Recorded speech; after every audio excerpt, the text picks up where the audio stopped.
피의자 신상 공개는 해외 주요국들도 우리나라와 마찬가지로 민감한 문제입니다.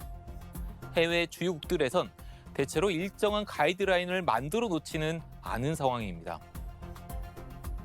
미국에서도 뚜렷한 공통된 규정은 없습니다. 피의자를 촬영한 일명 머그샷에 대해 정보 공개 청구가 이뤄질 경우 공개 여부에 대해 각 연방 항소 법원 간의 입장이 달랐습니다.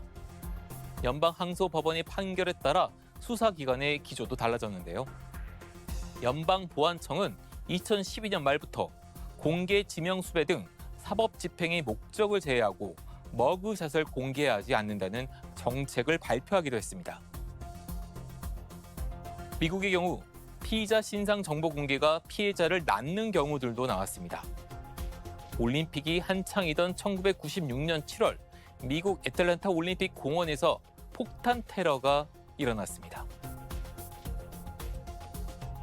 당시 행사 경비원이던 리차드 주얼은 수상한 가방을 발견하고 폭탄이 터지기 직전에 사람들을 대피시켜 영웅이 됐는데요. 3일 후 연방수사국이 엉뚱하게 주얼을 테러 용의자로 지목합니다. 이 사실이 여과 없이 언론에 보도돼 순식간에 주얼은 테러리스트로 인식됐습니다. 이후 혐의를 벗었고 6년 후엔 진범까지 잡혔지만 여전히 그를 용의자로 생각하는 사람들도 있었답니다. 주얼의 이런 이야기는 그의 이름을 딴 영화로도 만들어졌습니다. 독일의 경우 피의자에 대한 공개적 신원 노출은 원칙적으로 허용되지 않는 상황입니다. 범죄에 대한 증거가 명백해도 얼굴을 공개하지 않는 경향인데요. 다만 중대 범죄의 경우 신상정보 공개에 따른 사회적 이익이 인정될 경우에는 신원을 명시한 보도가 허용되기도 합니다. 영국은 공정한 재판의 이익이 언론의 자유보다 더 우월한 것으로 다뤄지는 것이 일반적인 경향입니다.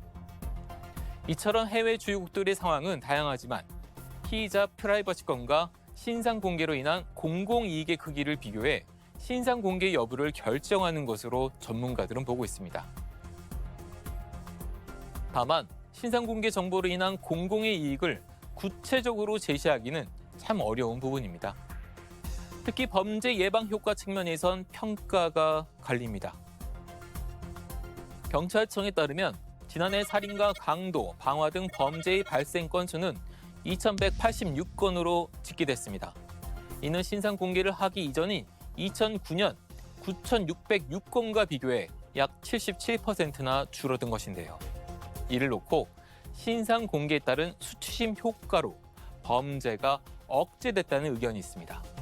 반면 살인과 강도 범죄는 상당히 줄었지만 성범죄는 증가해 신상 정보 공개가 과연 효과적이었냐는 반론도 나옵니다.